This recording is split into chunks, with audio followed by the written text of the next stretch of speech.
जय हिंद दोस्तों, स्वागत है आपका आपके अपने परिवार में। कैसे हैं आप लोग, बताइए। राधे राधे भाई, राधे राधे सभी को। बढ़िया है, मजे में है, बाल बच्चे सही हैं, सुखी हैं, संपन्न हैं, बताइए। गुड इवनिंग भाई, good evening, good evening, good evening सभी को, गुड इवनिंग। कैसे हैं? धन्यवाद। चलिए भाई, गुड इवनिंग सर, कैसे हैं माय हीरो सर जी? बहुत बढ़िया है, आप लोग बताओ। तो चलो, आज से आप लोगों का एकदम नया टॉपिक स्टार्ट होता है और आप सभी का तो सबसे पहले जो है आपके अपने प्यारे एप्लीकेशन आरजे विक्रमजीत एप्लीकेशन पे स्वागत है। शुरुआत करते हैं ज़िंदगी के एक नए सफ़र की और एक नए प्रण के साथ कि चलिए अब कुछ सीखेंगे और अपने सपनों को और बुलंदियों तक लेके जाएंगे और जो हमने सोचा है वो हम पाकर रहेंगे। ठीक है, आज आपकी पहली क्लास है और पहली क्लास से हम शुरुआत कर रहे हैं ज्योमेट्री का। ठीक है, सीधा एडवांस मैथ का, और आपका जो है वेट वो ओवर हो चुका है। तो शुरुआत करेंगे आज ज्योमेट्री ज्यामिति के बारे में। ज्योमेट्री को स्टार्ट करने के पहले चंद बातें हम आपको बताएंगे कि देखिए, आपका जो भी विजन है, आपका जो भी सपना है, जिस भी पोस्ट को आप निकालना चाहते हैं, तो मेरी एक छोटी सी गुजारिश होगी और वो ये होगी कि जैसे अमित कुमार नाम आ रहा है, विश्वजीत नाम आ रहा है, इसी तरीके से आदर्श करके आ रहा है, तो अपने नाम के पीछे, ठीक है, अपने नाम के पीछे अपना वो पोस्ट लगा लीजिएगा। जैसे अगर एक्साइज इंस्पेक्टर है या एएसओ है तो ऐसे करके, मतलब या इनकम टैक्स ऑफिसर करके है तो आईटीओ अमित कुमार, आईटीओ शुभम कुमार, ठीक है।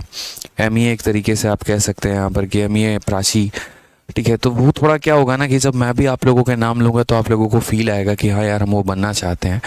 और कहते हैं ना कि इंसान कभी एक दिन सपने देखता है, फिर मेहनत करना शुरू करता है और बाद में वो जो सपना है वो हकीकत में बदल जाता है। तो आज ही अपने एप्लीकेशन पे जाइएगा और तुरंत जो है सबसे पहले एडिट प्रोफाइल में जाके अपना नाम बदल लीजिएगा। ये तो पहली बात है। दूसरी बात, यहाँ पर हम बता दें आपको अपनी क्लासेस के बारे में। तो पहले ही हमने अनाउंसमेंट बता रखा है आपको कि आपका अरिथमेटिक प्लस आपका एडवांस मेरे भाई दोनों का दोनों कंप्लीट होगा और दोनों क्लासेस अभी चलेंगी आपकी। अभी मैं आपको ज्योमेट्री करा रहा हूँ, उसके बाद अरिथमेटिक में एक नए टॉपिक से हम आपको लेके चलेंगे और बहुत ही शानदार तरीके से आपकी क्लासेस होंगी मेरे भाई। ठीक है, चलिए, बहुत शानदार। आ जाइए। तो देखिए, आपका जो मैथ्स है ये सबसे पहले अगर हम बात करते हैं तो अलग अलग परीक्षाओं में अलग अलग नंबर का आता है। सीपीयू में प्री में 50 नंबर का है, तो मेंस में मैथ्स के क्वेश्चन ही नहीं है। अगर हम सीजल में बात करें तो मेरे भाई प्री के जो है यहाँ पर 25 क्वेश्चन आते हैं 50 नंबर के, तो वहीं पर मेंस में मात्र 30 क्वेश्चन आते हैं और 3-3 नंबर के आते हैं, यानी 90 नंबर का पेपर होता है। अलग अलग स्टेट एग्जाम्स के बारे में बात करें तो जैसे कहीं पर क्वालिफाइंग इन नेचर बन जाता है, तो वहीं पर कहीं पे सबसे बड़ा एक कोर बन जाता है जिसके आधार पर जो है आप सिलेबस को मतलब पेपर को क्लियर करते हैं।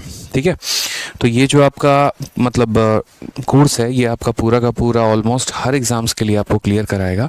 और जैसा कि मैंने आप लोगों से कहा है कि कोई भी टॉपिक अगर आपको मिलेगी मेरे भाई, तो उस टॉपिक में पर्टिकुलरली आपको एक तो क्लासरूम शीट मिलेगा जिसको हम पूरा का पूरा सॉल्व करवाएंगे, जिसमें आपको इजी, मॉडरेट और टफ हर लेवल के क्वेश्चन होंगे।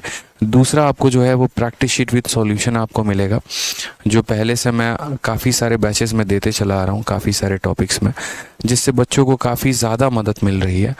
और तीसरा जो हमारा हो गया मेरे भाई, वो आपको क्लास नोट्स मिल जाता है इस क्लासरूम शीट का। ठीक है, क्योंकि इसके सॉल्यूशन इसके शीट में होते हैं, इसके सॉल्यूशन आपको अलग से नोट्स के फॉर्मेट में मिल जाते हैं। उसके अलावा जो भी टॉपिक हम आपको कंप्लीट करवाएंगे उन सभी टॉपिक का आपको चैप्टर वाइज जो है वो टेस्ट मिल जाएगा, ताकि बड़े तसल्ली से, बड़े आराम से जो है आप यहाँ पर उन टेस्ट को मेरे भाई अटैम्प्ट कर पाएँ। ठीक है, तो ध्यान रखना इन छोटी छोटी बातों का। तो आज हमारा जो सबसे प्यारा टॉपिक है वो हमारा होने वाला है ज्योमेट्री स्टार्ट। और ज्योमेट्री का थोड़ा सा अगर हम इंट्रोडक्शन दें आपको, ठीक है, ज्योमेट्री के बारे में अगर हम आपको थोड़ा सा बताएं तो क्या है, कैसे है, वो सारी बातें थोड़ा समझिए। तो सबसे पहले आपका जो टाइटल है वो है ज्योमेट्री यानी ज्यामिति। और अगर हम बात करते हैं तो सबसे पहले मैथ्स के बारे में समझिए। मैथ्स आपका 2 पार्ट में बंटता है। एक हमारा मैथ्स होगा जो आप पढ़ेंगे अरिथमेटिक जिसे हम कहते हैं, और दूसरा हमारा होगा एडवांस। ठीक है, अरिथमेटिक हो गया मेरे भाई यहाँ पर, और यहाँ पर दूसरा हो गया हमारा अंकगणित, और दूसरा हो गया हमारा एडवांस। एडवांस में आपके काफ़ी सारे चैप्टर है मेरे भाई, ठीक है। और यहाँ पर जो है एक एक करके हमें सभी पढ़ना है। जैसे अगर हम सबसे पहले बात करें तो ज्योमेट्री हो गया, फिर उसके बाद आपका मेंसुरेशन हो गया, ठीक है। उसके बाद आपका यहाँ पर जो ज्योमेट्री ज्यामिति हो गया, ये क्षेत्रमिति हो गया। फिर उसके बाद आपका अलजेब्रा हो गया, ठीक है। फिर उसके बाद आपका ट्रिग्नोमेट्री हो गया, त्रिकोणमिति हो गया यहाँ पे। फिर उसके बाद आपका पूरा संख्या पद्धति यानी नंबर सिस्टम हो गया है। और इसी के अंदर फिर लास्ट में जैसे ट्रिग्नोमेट्री है तो उसी के साथ हाइट एंड डिस्टेंस आता है, अलजेब्रा है तो उसी के साथ आपका एक तरीके से क्वाड्रेटिक इक्वेशन यानी द्विघात समीकरण आता है। नंबर सिस्टम संख्या पद्धति है तो संख्या पद्धति के साथ HCF LCM यानी महत्तम समावर्तक और लघुत्तम समावर्तक आता है। इसमें जो सबसे इंपॉर्टेंट पार्ट हो जाता है और जो सबसे ज़्यादा समय लेके जाता है वो हमारा ज्योमेट्री और मेंसुरेशन होता है, ठीक है। एक से एक अगर हम बात करते हैं तो इसके अंदर आइडेंटिटी है, एक से एक हमारे फॉर्मूले हैं, एक से एक मेरे भाई यहाँ पर कंसेप्ट है, और सारे के सारे आपके पेपर पॉइंट ऑफ व्यू से काफ़ी ज़्यादा इंपॉर्टेंट है। तो आपको लगभग यहाँ पर जो है वो सारे के सारे कवर अप करने हैं, ठीक है। अगर हम ज्योमेट्री और मेंसुरेशन की बात करें तो बड़े प्यार से जो है ज्योमेट्री आपका एक मंथ पूरा का पूरा जो है वो जाएगा। 30 क्लास से ऊपर आपकी क्लासेस होने वाली है ज्योमेट्री के अंदर में। और ज्योमेट्री में ज्यामिति में आप क्या क्या पढ़ेंगे हम आपको वो भी बता देते हैं। नेक्स्ट उसके बाद मेंसुरेशन में भी ऐसा ही है, 2 पार्ट है, एक 2D यानी 2 डायमेंशनल है और एक 3D यानी 3 डायमेंशनल है। और लगभग ये भी आपका पूरा का पूरा 1 महीना चलेगा, ठीक है। तो इसीलिए आपकी 2 टाइम पर क्लासेस हुआ करेंगी, एक टाइम पर आपका एडवांस चलेगा मेरे भाई और एक टाइम पर अरिथमेटिक चलेगा। 4:30 बजे आपकी एडवांस की क्लास है और 6:30 बजे जो होगी वो अरिथमेटिक की क्लास होगी, ठीक है। अभी फिलहाल आपका एडवांस हम ज्योमेट्री से स्टार्ट करते हैं और उसके बाद अरिथमेटिक की जो क्लास है वो बहुत जल्द एक नए टॉपिक के साथ आपके बैच में शुरू कर दिया जाएगा, ठीक है। तो चलिए अब बात करते हैं यहाँ पर ज्योमेट्री के बारे में यानी ज्यामिति के बारे में। तो यानी ये ज्योमेट्री यानी ज्यामिति जो है इसमें हमें क्या पढ़ना है और इसका पर्टिकुलरली वेटेज कितना है हमारे पेपर पॉइंट ऑफ व्यू से लेके। अगर हम बात करते हैं मेरे भाई प्री में, तो लगभग प्री में आपके 2 से 3 सवाल आते हैं। और मेंस में अगर बात करें यहाँ पर तो ये मेंस में जो है आपका 3 से 4 सवाल तय है कि ज्योमेट्री से आएगा ही आएगा। अब ये जो अगर हम मान लेते हैं कि 6 से मतलब अगर हम माने तो 5 से लगभग हमारा 7 सवाल का वेटेज हमारा हो जाता है। और ये 5 से 7 सवाल का वेटेज इतना है कि ये अकेला अकेला काफ़ी सारे, जैसे पूरी हिस्ट्री आप एक तरफ ले लीजिए, पूरी हिस्ट्री, पूरी ज्योग्राफी, पूरी पॉलिटी एक तरफ ले लीजिए तीनों सब्जेक्ट को, और एक अकेला ज्योमेट्री को आप एक तरफ ले लीजिए, बात बराबर हो जाता है, ठीक है। तो एक चैप्टर एक तरफ है और 3 सब्जेक्ट एक तरफ है, आप यूँ समझ लीजिए। और इसमें यहाँ पर ये भी नहीं है, फिक्स नहीं है कि यहाँ पर इसी पैटर्न से क्वेश्चन आया तो हम लिमिटेड पैटर्न्स को करेंगे, बिल्कुल भी नहीं। हम लोग सारे पैटर्न्स करेंगे, हम सारे टाइप्स करेंगे, हम सारे कैटेगरीज करेंगे। ज्योमेट्री को आप रिटेन मेरे भाई तब कर पाएंगे जब आप डेली बेसिस पे उसको रिवाइज करेंगे। जितना हम डेली आपको पढ़ा रहे हैं क्लास में, आपको क्लास के बाद जाने के बाद उसको डेली रिवाइज करना है, रोज का रोज मेरे भाई पढ़ाई करना है। सिचुएशन हालात कैसे भी हो फर्क नहीं पड़ता है, आपको घर में जाकर उसको रिवाइज करना ही करना है, नहीं तो बहुत मुश्किल हो जाएगी। तो इस बात का आपको ध्यान रखना है। तो 5 से 7 क्वेश्चन आपके आते हैं और आपको रिविजन जो है मोस्ट इंपॉर्टेंट है, ठीक है। अब ज्योमेट्री में हम क्या क्या पढ़ेंगे और इसकी शीट आपको कैसे मिलेगी हम आपको भी बता देते हैं, ठीक है। और किस तरीके से सभी हमारा सिलेबस चलेगा एडवांस मैथ का, एक एक पॉइंट हम आपको क्लियर अप कर देते हैं, थोड़ा सा ओरिएंटेशन देके फिर उसके बाद जो है तो हम आपको बताते हैं, ठीक है।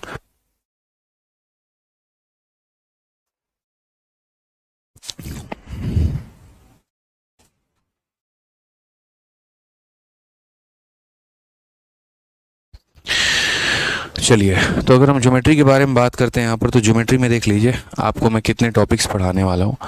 और एक बार पीपीटी आ जाए, ठीक है, एक बार पीपीटी का मैं पूछता हूँ।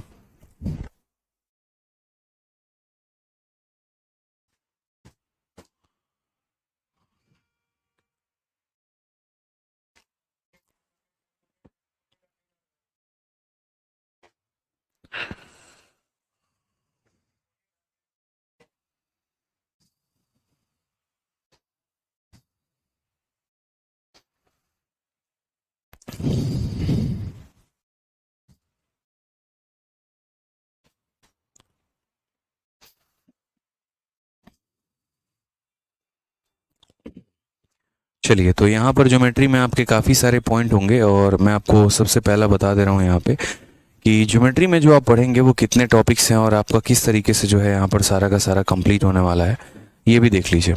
तो जैसे ज्योमेट्री में जो है कुल मिलाकर मैं आपको 5 शीटें देने वाला हूँ और वो भी अलग अलग टॉपिक के, और कैसे होगा क्या होगा वो भी समझिए। ज्योमेट्री में सबसे पहले आप पढ़ेंगे पॉइंट, लाइंस एंड एंगल्स, फिर उसके बाद आप पढ़ेंगे ट्राइंगल, फिर उसके बाद आप पढ़ेंगे क्वाड्रिलेटरल, फिर होगा पॉलीगन, फिर होगा मेरे भाई सर्कल। यहाँ पे आपको जो है यहाँ पर नंबर ऑफ शीट किस प्रकार मिलेगी, तो पॉइंट, लाइंस एंड एंगल्स के यहाँ पर जो है एक शीट आपको मिलेगा क्लासरूम, और मेरे भाई उसके बाद एक शीट आपको मिलेगी प्रैक्टिस की, यानी 2 शीटें आपको इसके अंदर मिलने वाली है 1+1। ठीक है, यानी जो जितना मैं लिख रहा हूँ आप उसका डबल कर देना। उसके बाद ट्रायंगल में आपको देखिए, ट्रायंगल में टोटल 4 टाइप होते हैं। मतलब वो धीरे धीरे अभी आपको सारी बातें बोलूँगा तो भी आपको हो सकता है समझ में ना आए। तो ट्रायंगल में चल के मेरे भाई यहाँ पर ये हो जाएगा कि मतलब fundamental properties of triangle, types of triangle, centre of triangle, इस तरीके से करके, और सिमिलैरिटी, कॉन्ग्रुएंसी। तो इसके अंदर टोटल 4 शीटें मिलेंगी आपको और 4 वैरायटी है इसका। फिर क्वाड्रिलेटरल का एक इकलौता शीट आपको मिलेगा, पॉलीगन का इकलौता शीट आपको मिलेगा, सर्कल का इकलौता शीट आपको मिलेगा। और इन सब का मेरे भाई डबल कर दीजिएगा। ये जो मैंने लिखा हुआ है ये मैंने आपको क्लासरूम शीट लिखी है, और जितनी क्लासरूम शीट होगी उतना ही आपको प्रैक्टिस शीट विद सॉल्यूशन भी आपको प्रोवाइड होगा। ठीक है, कोई भी टॉपिक जो हम स्टार्ट करेंगे मेरे भाई, तो उस टॉपिक के स्टार्ट के 1-2 दिन के अंदर में आपको जो है वो शीट मिल जाएगी। जैसे अभी लाइंस एंड एंगल्स है, तो लाइंस एंड एंगल्स आपको इस क्लास के खत्म होने के बाद इसके जो प्रैक्टिस शीट है वो आपको बहुत तरीके से मिल जाएगी, क्लासरूम शीट आपको मिल जाएगी, तो आप देख लेंगे। एडवांस मैथ में इतना हम आपको बोलेंगे कि जो भी हम आपको क्लासरूम शीट देंगे आपको बस उतना ही करना है, कोई किताब को नहीं लगाना है। क्योंकि इन शीट्स को बनाते वक्त मैंने काफ़ी मेहनत की है, हर एक पॉइंट का मैंने ध्यान रखा है। इसके अंदर आपको थ्योरी भी मिलेगा, इसके अंदर आपको एग्जाम्पल भी मिलेगा, इसके अंदर आपको क्वेश्चंस भी मिलेगा, और बाद में सॉल्व करने के लिए अलग से आपको क्वेश्चंस दिए जाएंगे। तो आपको 40 जगह जो है यहाँ पर नहीं भागना है, 40 अलग अलग वीडियो नहीं देखनी है, 40 किताबों को नहीं पढ़ना है। सिर्फ एक आप इस बैच को, जितने क्वेश्चन हम आपको कराएंगे, जितना वीडियो में हम आपको पढ़ाएंगे, सिर्फ उस पर फॉलो करना है, बाकी चीज़ें आपकी ऑटोमेटिक क्लियर हो जाएंगी, कोई दिक्कत की बात नहीं होगी। लेवल जो हम शुरू करेंगे बिल्कुल शून्य लेवल से उठा के आपको एकदम मेंस लेवल तक लेके जाएंगे। आप खुद महसूस कर लेंगे कि जो एडवांस आपको समझ में नहीं आता था, जिससे आपको सबसे ज़्यादा डर लगता था, धीरे धीरे आपने उसके ऊपर कैसे मास्टरी कर ली है। ठीक है, तो सबसे पहला टॉपिक यहाँ पर आता है पॉइंट, लाइंस एंड एंगल्स, और हम सबसे पहला टॉपिक यानी लाइंस एंड एंगल्स के बारे में हम शुरुआत करते हैं मेरे भाई। ठीक है, आ जाइए। फिर बाद में आप ट्रायंगल पढ़ेंगे, तो ये हमारा ट्रायंगल हो जाएगा। जैसे मैंने कहा, ट्रायंगल में टोटल 4 शीटें मिलेंगी, fundamental property of triangle, similarity, congruency, type of, तो ये सारा मिलेगा आपको ट्रायंगल में। फिर क्वाड्रिलेटरल में आपको क्या क्या पढ़ना है, तो क्वाड्रिलेटरल में आपको quadrilateral, parallelogram, square, rhombus, rectangle, trapezium, ये करके क्वाड्रिलेटरल में मतलब हर एक चीज़ को मैंने एकदम टाइप वाइज बांध रखा है, मतलब फिक्स कर रखा है यहाँ पे, ताकि आपको कोई प्रॉब्लम ना आए, कोई भी इशू ना आए। जितने भी शीट्स आपको मिलेंगे वो पूरे के पूरे मेरे भाई 2023 तक अपडेटेड होंगे। यहाँ तक अभी तक अगर कोई एग्जाम हुआ है, चाहे वो CDS का पेपर हो, UPSC का पेपर हो, SSC का कोई पेपर हो, तो पूरा का पूरा जो है तरीके से आपको सारा का सारा मिलेगा। ठीक है, क्लियर है ये बात यहाँ पे। चलिए, आशीष कुमार मेरे भाई जो आप कमेंट कर रहे हैं उसका सॉल्यूशन हो जाएगा, सब्र करें थोड़ा सा। तो चलिए शुरू करें। हाउस द जोश एक बार बताइए यहाँ पे। ठीक है, कैसी है आप लोगों की एनर्जी, एकदम एक्साइटेड है नए टॉपिक के लिए? बताइए। आपको एडवांस मैथ में करने की कुछ और जरूरत नहीं पड़ेगी, बाहर से कुछ भी नहीं करने देंगे आपको।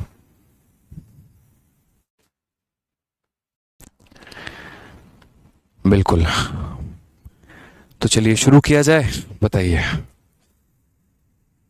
चलिए, high sir, high sir, high sir, बढ़िया है।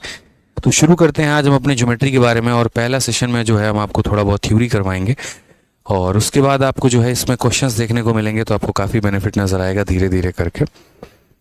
एक्चुअल में हमारी पीछे बैकग्राउंड में टीम जो है हमारी शीट बना रही है, और वहाँ से शीट बनते जा रही है और यहाँ पर आते जा रही है, क्योंकि मैंने जैसा कहा आप लोगों से कि पूरा का पूरा हम आपको अपडेटेड कराते हैं, तो अपडेटेड ही कराते हैं। ठीक है,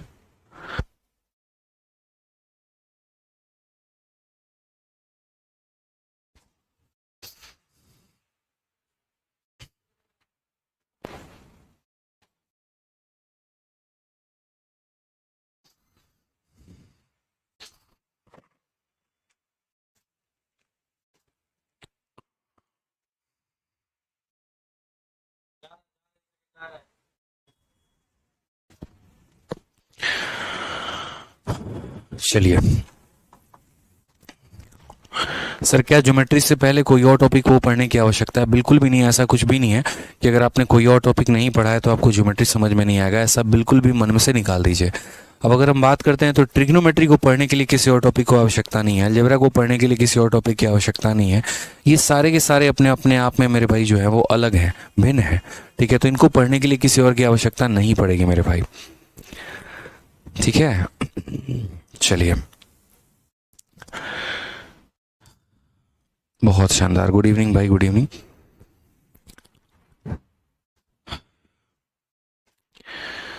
आ जाइए सर, बहुत मज़ा आने वाला है। बिल्कुल मेरे भाई, बहुत मज़ा आने वाला है और काफ़ी कुछ आप सीखेंगे यहाँ पे। और जो शीट्स है ना वो आपको क्लास के बाद मैं प्रोवाइड करवा दूंगा, ठीक है। आपको अपने एप्लीकेशन के अंदर ही मिल जाएगा, आप देख लेंगे एक बार। यहाँ पे आ गया है, कहाँ है?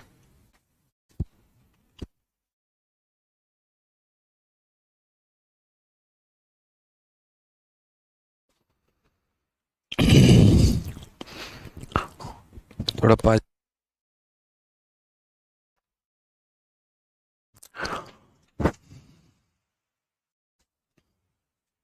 चलिए भाई, तो शुरू करते हैं आज के सेशन को। जैसा कि मैंने आपसे कहा कि लाइंस एंड एंगल्स है, और ये लाइंस एंड एंगल्स में यहाँ पर देखिए हर एक पॉइंट के बारे में हम जानेंगे बिल्कुल जीरो लेवल से। पॉइंट क्या होता है, लाइन क्या होता है, एंगल क्या होता है, एंगल भी होते हैं तो कितने प्रकार के होते हैं, एक एक पॉइंट के बारे में हम यहाँ जानकारी प्राप्त करने वाले हैं, ठीक है। तो सबसे पहले हम शुरू करते हैं पॉइंट के बारे में, बिल्कुल शून्य से लेकर। आप बताइए मुझे पॉइंट क्या होता है, थोड़ा सोचिए यहाँ पर पॉइंट को किस तरीके से हम डिफाइन कर सकते हैं। तो देखिए मेरे भाई, आपने सर्कल का नाम सुना है, वृत्त जानते ही होंगे आप यहाँ पे, ठीक है। तो पॉइंट भी एक वृत्त है जिसका कोई भी रेडियस नहीं है, जिसकी कोई भी त्रिज्या नहीं है। यानी कहने का मतलब क्या है कि जैसे मैंने यहाँ सर्कल बनाया, अब ये सर्कल बनाया तो इसका एक रेडियस हो गया, मैंने उससे एक छोटा सर्कल बनाया, ये भी रेडियस हो गया, मैंने उससे एक छोटा सर्कल बनाया, इसके पास भी रेडियस है। लेकिन मैं अगर सिर्फ यहाँ पर ऐसे कर दूं जिसका कोई रेडियस ही नहीं है, तो वो क्या बन जाता है, पॉइंट बन जाता है। तो पॉइंट जो है वो एक सर्कल है और जिसका रेडियस क्या है, तो ना मात्र के बराबर है, शून्य है यहाँ पे, तो उसी को हम क्या बोलते हैं, पॉइंट बोलते हैं। पॉइंट हमारे सिलेबस में दो प्रकार का हमें पढ़ना है, एक हमारा हो गया कोलिनियर और एक हमारा हो गया नॉन कोलिनियर। कोलिनियर को हम कहते हैं संरेख और इसे हम कहते हैं असंरेख, ठीक है। कोलिनियर का मतलब यहाँ पर क्या होता है, कोलिनियर पॉइंट का मतलब यहाँ पर हो गया संरेख बिंदु, ठीक है। इफ 3 और more point situated on a straight line, these point are called to be a collinear. कहने का मतलब क्या है कि कुछ पॉइंट है, जैसे आसमान में आप तारों को देख लो, तो क्या होता है कि कुछ तारा यहाँ पर है, कुछ यहाँ यहाँ यहाँ ऐसे करके मेरे भाई सब अलग अलग जगह मौजूद है।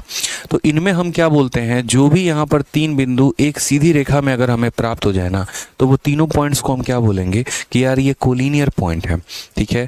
और अगर मान लीजिए कि ये सारे बिंदुओं को अगर आप देखेंगे यहाँ पे, तो इस प्रकार से है कि कहीं पर भी कोई सीधा रेखा नहीं बन रहा है, तो इसे हम नॉन कोलिनियर पॉइंट कहते हैं। कोलिनियर का मतलब क्या होता है, देखो को एक रूट वर्ड है इंग्लिश का जिसका मतलब होता है हमेशा साथ साथ रहना, और लाइन का मतलब तो पता ही है आपको, यानी सारे के सारे पॉइंट जब एक ही लाइन पर होते हैं तो उन्हें हम कोलिनियर कहते हैं, ठीक है। उन्हें हम क्या कहते हैं मेरे भाई, कोलिनियर कहते हैं। हिंदी में भी वही लिखा है, यदि 3 या 3 से अधिक बिंदु किसी एक सीधी रेखा पर मौजूद हो तो उसे हम संरेख बिंदु बोलेंगे।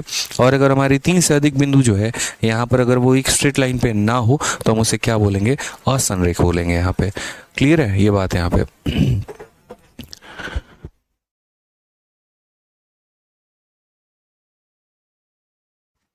चलिए आ जाइए नेक्स्ट, अगर हम बात करते हैं लाइंस के बारे में, तो पॉइंट के बारे में आपने परिभाषा जाना।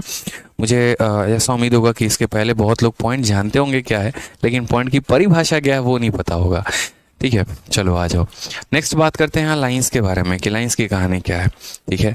तो देखिए जैसे आपने पॉइंट को देखा, अब आसमान में अगर मानो कि सारे के सारे तारे को हम एक लाइन में खड़ा कर दें, चलो सारे के सारे एक सीधी लाइन में तुम लोग खड़े हो जाओ, तो उसके बाद की कहानी क्या होगी।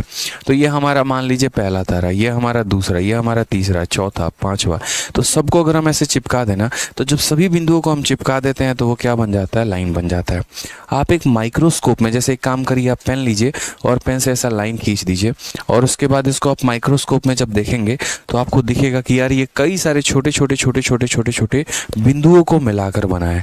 जब कई सारी छोटी छोटी बिंदुओं को हम जोड़ देते हैं, कनेक्ट कर देते हैं, तो वो हमारा क्या बन जाता है, रेखा बन जाता है।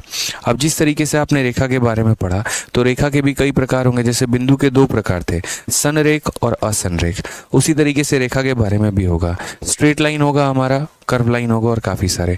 स्ट्रेट लाइन कहने का मतलब यहाँ पर क्या होता है, यानी कई सारी बिंदु हैं, जैसे मानो यहाँ पर एक ये बिंदु हो गया, एक आगे हो गया, ठीक है, और सभी के सभी अगर एक ही दिशा में है ना तो उनको हम स्ट्रेट लाइन बोलते हैं। लेकिन अगर कोई अपना डायरेक्शन बदल दे, जैसे कहने का मतलब क्या है कि यहाँ पर मान लीजिए कि ये पॉइंट हो गया, कि ये पॉइंट हो गया, ये पॉइंट, इसका डायरेक्शन इधर की तरफ है, इसका डायरेक्शन इधर की तरफ है, इसका डायरेक्शन इधर की तरफ है, तो उस केस में यहाँ पर ये क्या कहलाएगा, स्ट्रेट लाइन कहलाएगा नहीं। ये यहाँ पर इधर जाएगा, ये नीचे जाएगा, ऐसे जाएगा, तो ये हमारा स्ट्रेट लाइन नहीं होगा। यानी जब सभी बिंदुओं का डायरेक्शन, इस बिंदु भी इधर की तरफ है, ये बिंदु भी इधर की तरफ है, ये भी इधर की तरफ है, तो जब सबका डायरेक्शन हमारा एक तरफ होता है तो उसे हम स्ट्रेट लाइन यानी सीधी रेखा कहते हैं। और यदि उनका पथ परिवर्तन हो जाता है, वो अपने डायरेक्शन को बदल देते हैं, तो उसे हम क्या कहते हैं, कर्व लाइन कहते हैं। अब बोलोगे सर आप ये क्यों पढ़ा रहे हो, स्ट्रेट लाइन और ये कर्व लाइन की बातें आप क्यों कर रहे हैं? उसका कारण है, आपके सिलेबस में आपको स्ट्रेट लाइन पढ़ना है, आपको कर्व लाइन के बारे में कोई भी बात नहीं जाननी है, क्योंकि कर्व लाइन से कोई भी ज्योमेट्रिकल फिगर अभी आपका नहीं बनने वाला है, इस बात को ध्यान रखें, ठीक है। तो हमें किसके बारे में पढ़ना है, तो स्ट्रेट लाइन के बारे में पढ़ना है। अब उसके बाद हमारा आ जाता है दोस्त लाइन सेगमेंट, रेखाखंड। यहाँ पे अब लाइन और लाइन सेगमेंट में क्या फ़र्क है, देखो काफ़ी सारे पॉइंट होते हैं, लाइन अलग होता है, लाइन सेगमेंट अलग होता है, रे जो होता है वो अलग होता है। और जब बच्चे को ये छोटी छोटी जानकारी प्राप्त नहीं होती है ना, तो उसकी गलती यहाँ पर ये हो जाती है कि जब वो सवालों को मेरे भाई सॉल्व करता है ना, तो वो पढ़ता नहीं है वहाँ पर कि लाइन दिया गया है, कि रे दिया गया है, कि लाइन सेगमेंट दिया गया है, और अपने हिसाब से, अपने थॉट के हिसाब से वो बनाता है, फिर बाद में क्वेश्चन गलत हो जाता है। तो इस बात का ध्यान रखना है। सेगमेंट, अगर इंग्लिश का अगर आप पढ़ रहे हैं, वोकैबुलरी अगर आप पढ़ रहे हैं, तो सेगमेंट का मतलब क्या होता है, टुकड़ा होता है, ठीक है। किसी भी चीज़ का सेगमेंट करना मतलब उसको टुकड़ों में बांटना है। जायदाद को सेगमेंट कर दो यानी उसको टुकड़ों में बांट दो, ठीक है। एंगल का सेगमेंट कर दो यानी टुकड़ों में बांट दो, घर का सेगमेंट कर दो यानी टुकड़ों में बांट दो। तो लाइन का सेगमेंट करने का मतलब क्या होता है कि उसको टुकड़ों में बांटना। टुकड़ों में बांटने का मतलब क्या होगा कि उसका शुरू हमें पता होगा, उसका अंत हमें पता होगा। तो इसलिए लाइन सेगमेंट यानी रेखाखंड की परिभाषा क्या दी गई है कि line segment is two end point. कहने का मतलब क्या होता है, जो आपका लाइन होता है ना, वो लाइन को आप ऐसे लिखते हैं, और जब आप ऐसे लिखते हैं तो इसके शुरू का पता नहीं होता कि ये कहाँ से आ रहा है, और अंत का पता नहीं होता, तो इसे हम लाइन यानी रेखा बोलते हैं, ठीक है। और उसके बाद यहाँ पर लाइन सेगमेंट क्या होता है, तो लाइन सेगमेंट का मेरे भाई शुरू हमें पता है कहाँ है और अंत हमें पता है कहाँ है। इसीलिए अगर आपको अच्छे से पता होगा तो जब आप बचपन में वो कंपास लेकर, मतलब प्रकाल लेके, स्केल लेके, चांद लेके जब आप फोटो बनाते थे ना, तो जितने भी एनसीईआरटी की मेरे भाई किताबें दी होंगी, उन सभी किताबों में हमेशा draw a line segment of 5 centimetre, draw a line segment of 3 centimetre. कभी भी ये नहीं कहा गया था उन किताबों में कि draw a line of 5 centimetre, नहीं, हम लाइन सेगमेंट ड्रॉ करते हैं, क्योंकि लाइन सेगमेंट की परिभाषा फिक्स है, उसका शुरू हमें पता है, उसका अंत हमें पता है, लेकिन लाइन की कोई भी परिभाषा नहीं है, उसका शुरू अंत हमें पता ही नहीं है। तो यानी हम भी जितने फिगर बना रहे होंगे, जैसे अब आपको ट्रायंगल बनाना है 5 सेंटीमीटर, 6 सेंटीमीटर, 7 सेंटीमीटर का, तो आप 5 सेंटीमीटर का लाइन सेगमेंट बनाते हैं, 6 सेंटीमीटर का लाइन सेगमेंट बनाते हैं, और 7 का लाइन बना के ज्वाइन करके तब क्या करते हैं, ट्रायंगल बनाते हैं। कभी भी लाइन से ट्रायंगल नहीं बनता है, लाइन सेगमेंट से ट्रायंगल बनता है, ठीक है। चलिए, तो ये अपनी लाइन की परिभाषा हो गई। अब ये जो लाइंस है, ये लाइंस क्या होगा, जैसे मानो आसमान में कई सारे तारे हैं, वो अलग अलग पैटर्न्स बनाते होंगे, ठीक है। पहले तो सारे के सारे तारों को अगर हम इकट्ठा कर दे तो वो लाइन बन जाता है, रेखा बन जाता है। अब अगर मान लीजिए कि हो सकता है एक लाइन आपकी ये हो, दूसरी लाइन आपकी ये हो, तो ये लाइंस का भी बड़ा खूबसूरत अरेंजमेंट रहता है, ठीक है। ये ज्योमेट्री हम क्यों पढ़ रहे हैं, काफ़ी कुछ आपके जो पूरा का पूरा मतलब दुनिया, ब्रह्मांड, ये सभी चीज़ें जो है ये ज्योमेट्री के ही आधार पर चल रही हैं। ये जितने भी इंजीनियरिंग के कंसेप्ट हो गए, सभी हो गए। सोचिए, जैसे कभी भी छत ढालते वक्त, घर बनाते वक्त जो आप पिलर बनाते हैं, वो हमेशा स्ट्रेट ही क्यों बनाते हैं, हमेशा परपेंडिकुलर ही क्यों बनाते हैं, टेढ़ा क्यों नहीं बनाते? आपको पता है कि स्ट्रेट पर जो है वो ज़्यादा बढ़िया एंगल बैठता है और पूरा का पूरा लोड बियर हो जाएगा, इसीलिए यहाँ पर हम क्या करते हैं, स्ट्रेट बनाते हैं। तो ये सारा का सारा कंसेप्ट कहाँ से आता है, यहीं से आता है, ठीक है। कभी भी आप देखना कि आपका नीचे वाला जो लाइन है और आपका छत वाला जो लाइन है वो हमेशा पैरेलल है, ठीक है। ऐसा नहीं है यहाँ पे कि नीचे ऐसा बना हुआ है, ऊपर वाला ऐसा बना हुआ है कि यहाँ पर एकदम ऐसे जाके मिल रहा है। रेलवे की पटरियाँ हमेशा देखना पैरेलल होती हैं। तो लाइंस की भी अपनी संरचना होती है, अलग अलग खूबसूरती होती है इनके, यहाँ पे अलग अलग वैरायटी होती है, अलग अलग टाइप होती है। सभी बातों को हम जानेंगे। सबसे पहला मेरे भाई यहाँ पर टाइप्स ऑफ लाइन के बारे में जब आप पढ़ते हैं तो ये हमारा आ जाता है इंटरसेक्टिंग लाइन। अब बोलोगे सर इसको क्यों पढ़ रहे हैं, सेम तरीके से कल के दिन अगर कहा जाएगा कि ये क्वाड्रिलेटरल बना है और AB और CD नाम के 2 इंटरसेक्टिंग लाइन है, अब आपको पता ही नहीं है कि इंटरसेक्टिंग लाइन क्या होता है, तो आप कैसे बनाओगे भाई? ठीक है, तो इसीलिए यहाँ पर बहुत जरूरी है पता होना। तो इंटरसेक्टिंग लाइन यानी प्रतिच्छेदी रेखाएं, और प्रतिच्छेदी रेखाएं का मतलब क्या होता है कि कोई भी दो रेखा जो आपस में मेरे भाई आपस में एक दूसरे को काटे, किस एंगल पर काट रहा है इससे कोई फर्क नहीं पड़ता, बस काटना चाहिए, ये इंपॉर्टेंट है। जैसे मान लीजिए ये रेखा और ये रेखा एक दूसरे को काट दिया, या ये रेखा है और ये रेखा एकदम 90 पे काट दिया, तो मेरे भाई जब भी दो रेखाएं आपस में काटती हैं, मतलब जहां भी क्रॉस का साइन बनता है ना, एक्स का साइन बनता है ना, वो क्या हो जाता है, प्रतिच्छेदी रेखाएं हो जाता है।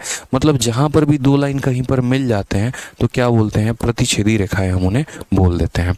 ठीक है, ये सारा थ्योरी आपको टेंशन लेने की जरूरत नहीं है, नोट करने की जरूरत नहीं है, नोट्स बनाने की जरूरत नहीं है।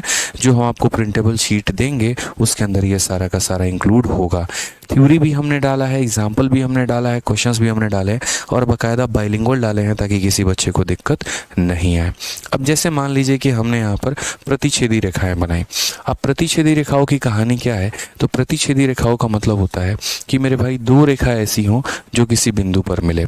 ठीक है, अब यहाँ पर हुआ कि यार दो रेखाएं मिलती हैं तो हम उनको इंटरसेक्टिंग बोल देते हैं, लेकिन इमेजिन करो अगर तीन रेखाएं आ गई तो, चार रेखाएं आ गई तो, पांच रेखाएं आ गई तो, एक रेखा और यहीं से गुजर गई, एक रेखा और गुजर गई, एक रेखा और गुजर गई, ऐसी स्थिति में हम इन्हें क्या बोलेंगे, तो फिर इन्हें हम यहाँ पर इंटरसेक्टिंग लाइन नाम ना देके हम यहाँ पर जो है इन्हें कॉन्करेंट लाइन नाम देते हैं।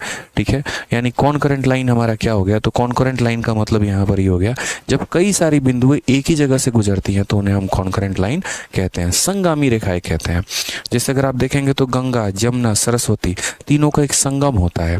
ठीक है, कहाँ पर होता है मुझे आप ये बताओ चलो। ठीक है, और प्रयागराज में कौन सी दो नदियों का मिलन होता है, चलिए मुझे वो भी कमेंट बॉक्स में बताइए। गंगा जमुना सरस्वती का संगम होता है, और अगर होता है तो कहाँ पर होता है, और प्रयागराज में दो नदियों का संगम होता है तो वो कौन सी दो नदियां हैं बताइए। चलिए, तो यहाँ पर क्या हो गया कि अगर मान लीजिए कि दो लोग आपस में काटते हैं तो उनको इंटरसेक्टिंग यानी प्रतिच्छेदी रेखाएं कहते हैं। और अगर मान लीजिए यहाँ पर कि एक नदी हो गया, ये दूसरी नदी हो गया और तीसरी नदी हो गया, एक पॉइंट पर मिलते हैं तो उनको यहाँ पर कॉन्करेंट यानी संगामी रेखाएं हम कहते हैं। क्लियर है? हाँ जी सर बताइए, गंगा जमुना सरस्वती का मिलन कहाँ होता है?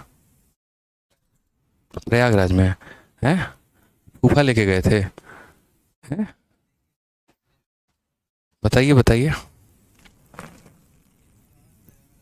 अच्छा, प्रयागराज में तीन नदियों का होता है कि दो नदियों का होता है? कर लीजिए गूगल कर लीजिए थोड़ा सा। हरिद्वार, प्रयागराज, बहुत शानदार। इसी से दिख रहा है मेरे भाई यहाँ पर कि आपका जीएस कितना स्ट्रांग है। पढ़ लो नालायकों, पढ़ लो। ठीक है, जीएस भी यहाँ पर जो है ना बहुत इंपॉर्टेंट रोल प्ले करता है पेपर में। कर लो गूगल करके, अभी भी सीख लो यहाँ पे भाई। पेपर में 4 बार आए हुए एसएससी में, समझे?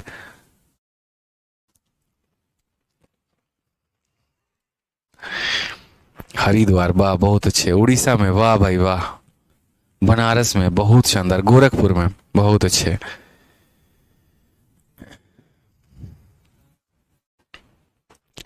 आ जाए। चलिए, तो अब उसके बाद नेक्स्ट हमारा क्या आता है, तो कॉन्करेंट समझ गए। कॉन्करेंट याद रहेगा आज के बाद कि जहां पर भी तीन रेखाओं का मिलन हो, जहां पर भी तीन रेखाओं का मिलन हो तो उसे हम क्या कहते हैं, तो उसे हम वहां पर जो है कॉन्करेंट लाइन कहते हैं। ठीक है, नेक्स्ट हमारा आ जाता है पैरेलल लाइन। बहुत सारे केसेस जो है वो हमारे पैरेलल लाइन पे टिके हुए हैं। जैसे जब रेलवे का ट्रैक बनाया गया, तो रेलवे का ट्रैक बनाया गया तो क्या कहा गया, एक पटरी ऐसे रखो, दूसरी पटरी ऐसे रखो, और जहाँ शुरू है जहाँ अनंत है फर्क नहीं पड़ता है, इन दोनों के बीच की जो दूरी होनी चाहिए ना वो समान होनी चाहिए, हमेशा फिक्स होनी चाहिए। इसीलिए दो रेलवे की पटरी आपको जीवन में कभी भी मिलती हुई नहीं दिखेगी, क्योंकि उनके बीच का जो डिस्टेंस होता है वो हमारा समान होता है। ठीक है, क्या हो जाता है मेरे भाई यहाँ पर, तो समान हो जाता है। तो जब दो रेखाएं मेरे भाई एक दूसरे के समानांतर जाए यहाँ पे, और उनके बीच में कहीं पर भी दूरी बराबर ऊपर नीचे ज़्यादा ना हो, उन्हें हम क्या बोलेंगे, पैरेलल लाइन बोलेंगे। इसीलिए अगर आप देखेंगे जब हम लिंटर ढालते हैं तो लिंटर ढालते वक्त मेरे भाई सारे के सारे जो सरिया होता है उनको हम एकदम पैरेलल रखते हैं। ठीक है, कि कहीं ज़्यादा कहीं कम ना हो, ताकि लोड जो है वो बराबर तरीके से बटे। तो कई बच्चे पूछते भी हैं यहाँ पे, और क्या पूछते हैं कि सर ज्योमेट्री का असल हमारे लाइफ में रूल क्या, यूज़ क्या है। तो मेरे भाई जैसे अब आप इस बोर्ड को ही देख लो, अगर ये बोर्ड का ऊपर वाला फ्रेम और नीचे वाला फ्रेम पैरेलल नहीं होता तो कितना बेकार सा आपको लगता, सोचिए। ठीक है, कितना बेकार लगता कि ऐसे यहाँ जा रहा है और ऐसे यहाँ जा रहा है, और ट्रायंगल के शेप में हम आपको पढ़ा रहे हैं। इसीलिए तो यहाँ पर पैरेलल का मतलब क्या हो गया कि दोनों के बीच की दूरी बराबर हो। नेक्स्ट हमारा आ जाता है परपेंडिकुलर। ठीक है, अगर आपने गैंग ऑफ वासेपुर देखा होगा तो गैंग ऑफ वासेपुर में 3 लोगों का नाम रहता है, एक परपेंडिकुलर है, एक टेंजेंट है, और तीसरा कौन सा है? बताइए सर, तीसरा कौन सा है? पता नहीं सर, ये मूवियों नहीं देख रहे हैं, थोड़ा सा इनका अलग केस है, धीरे धीरे वक्त लगेगा इनको बाहर आने में। ठीक है, अभी मूवी देखते नहीं है, मूवी किसी को दिखा रहे हैं रिचार्ज करवा करवा के। चलिए थोड़ा ध्यान दे दीजिए सर, बताइए गैंग ऑफ वासेपुर भी आप गूगल कर लिए हैं? भाई साहब परपेंडिकुलर टेंजेंट, तीसरा बताओ कौन है? पता ही नहीं इसको।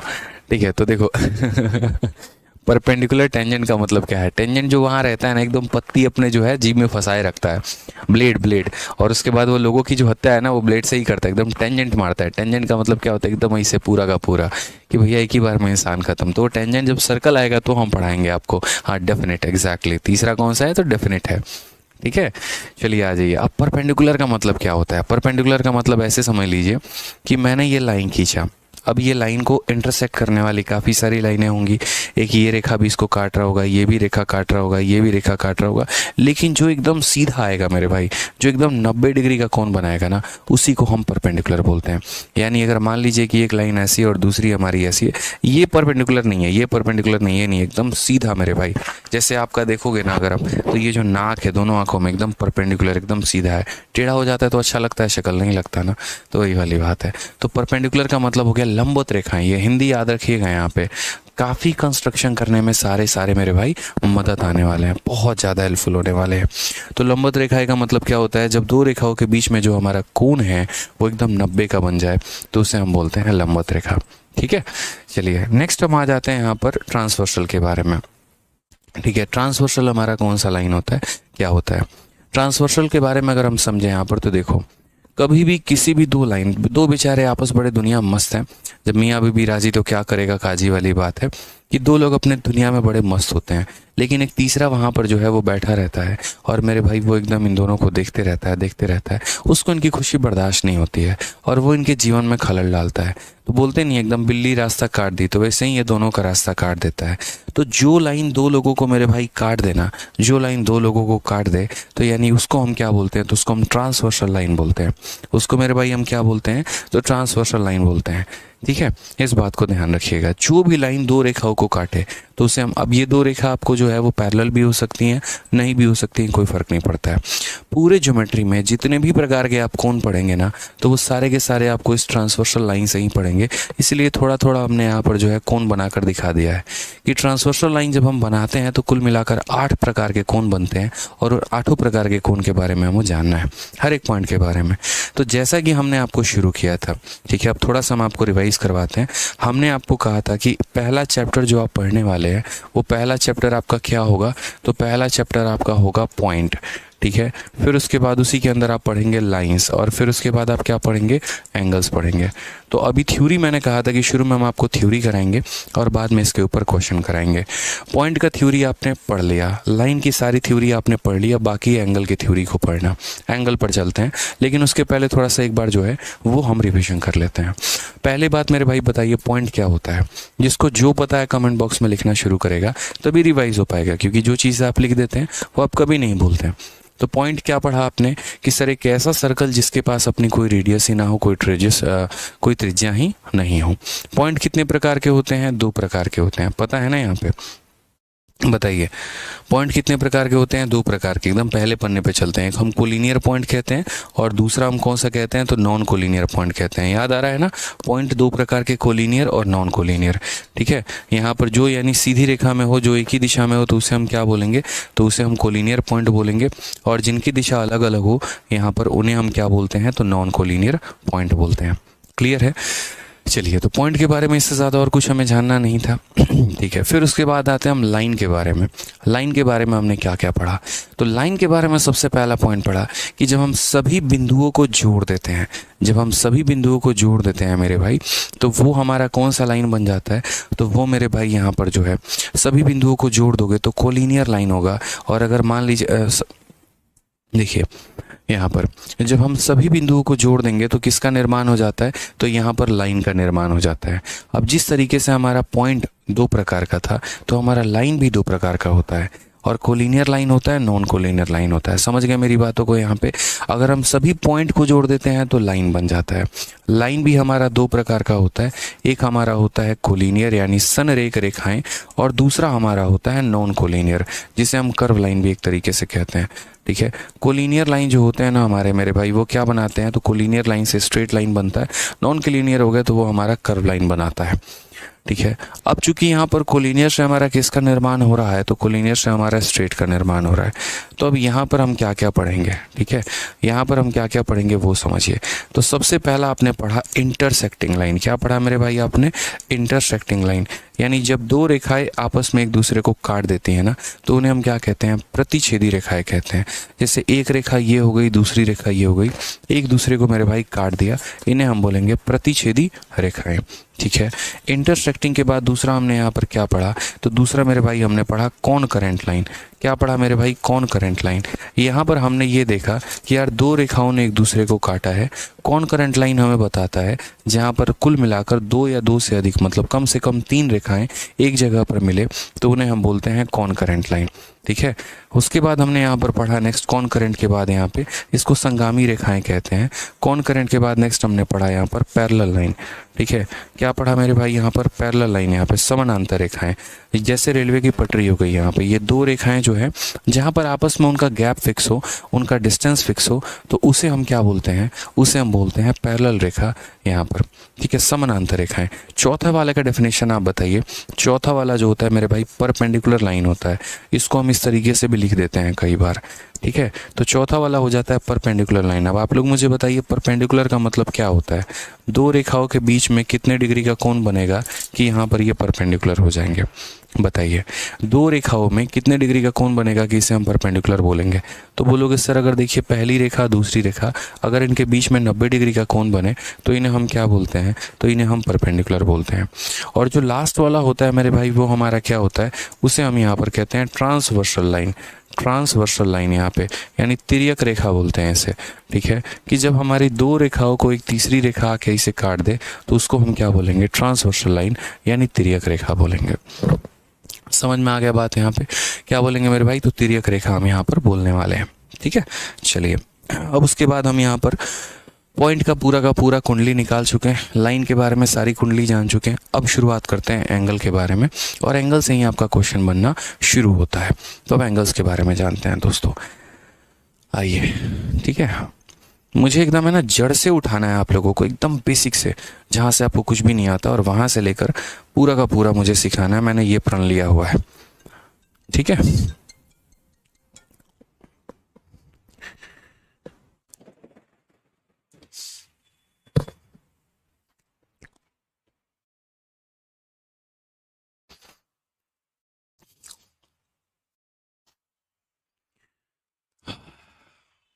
चलिए आज देखिए एकदम नया कप का शुभारंभ हम कर रहे हैं, और यही किसी स्टूडेंट ने लाके मुझे ऑफलाइन क्लास में दिया था। बड़ा अच्छा लगा कि सर एक छोटा सा हमारे तरफ से गिफ्ट है। तो इस कप की शुरुआत आज इसी क्लास में होगी। बहुत ही प्यारा कप है, देखो इसके अंदर फोटो वोटो भी है, पता नहीं क्या क्या सिस्टम है। ठीक है, बहुत अच्छा लगता है, आप लोग का गिफ्ट रहता है सारा। मैं इसी स्टूडियो में सजो के रखता हूँ यहाँ पे। ठीक है,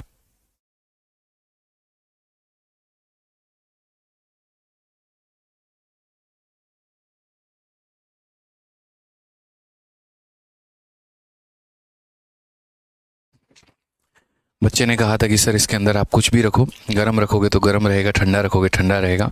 मुझे तो उतना आइडिया है नहीं, बाहर जाता नहीं हूँ ज़्यादा। अच्छा है, बहुत अच्छा है, बहुत बहुत धन्यवाद उस बच्चे को। हाँ जी, चलिए तो अब इम्पोर्टेंट पॉइंट हम पढ़ते हैं थोड़ा सा। जैसे लाइंस के बारे में आपने जानकारी प्राप्त की, तो लाइंस के बारे में कुछ इंपॉर्टेंट पॉइंट, कुछ महत्वपूर्ण बातें।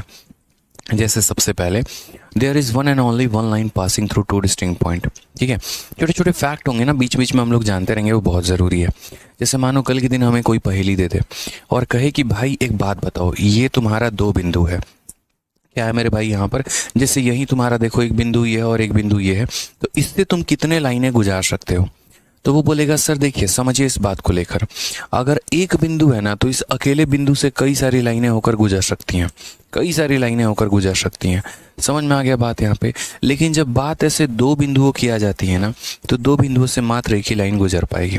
अगर कोई दूसरी लाइन हम गुजारने की कोशिश करेंगे, इससे पास हो जाएगा, इससे नहीं होगा, इससे हो जाएगा, इससे नहीं होगा। समझ गए बात को यहाँ पे।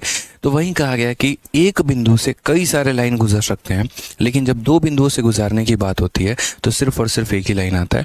ये हमारे CHSL में पूछा भी गया एक बार कि दो बिंदुओं से कितने लाइन गुजरेंगे। ऑप्शन नंबर ए एक लाइन, ऑप्शन नंबर बी दो लाइन, ऑप्शन नंबर सी तीन line, option number D infinite. ध्यान रखना है। फिर उसके बाद टू और मोर लाइनर से टू बी कोप्लानर, इसकी आवश्यकता नहीं है। ये सब कोप्लानर और ये सब पॉइंट हमें नहीं जानना है, उतना महत्वपूर्ण हमारे लिए नहीं है। ठीक है, अब आ जाते हैं हम तीसरा यहाँ पर एंगल के बारे में, कोण के बारे में। जैसे आपने बिंदु के बारे में पढ़ लिया, आपने रेखा के बारे में पढ़ लिया, अब यहाँ पर जो है हम किसके बारे में पढ़ेंगे, तो एंगल के बारे में पढ़ेंगे। अब मेरे भाई एंगल यहाँ पर क्या होता है, ठीक है। तो जैसे मान लीजिए कि यहाँ पर एक बिंदु है, इस बिंदु से एक लाइन यहाँ गया और मेरे भाई एक लाइन यहाँ पर गया, तो अब हम इनको क्या बोलेंगे, कुछ तो बोलेंगे ना यहाँ पर, यार किस तरीके का ये कोण बना रहे हैं, कितना झुकाव है, कितना इंक्लाइनेशन है यहाँ पे। जैसे अगर सही तरीके से देखोगे तो मानो वहाँ आम रखा हुआ है, तो बोला नहीं जाता पत्थर को एकदम सीधा 90 पे मारो।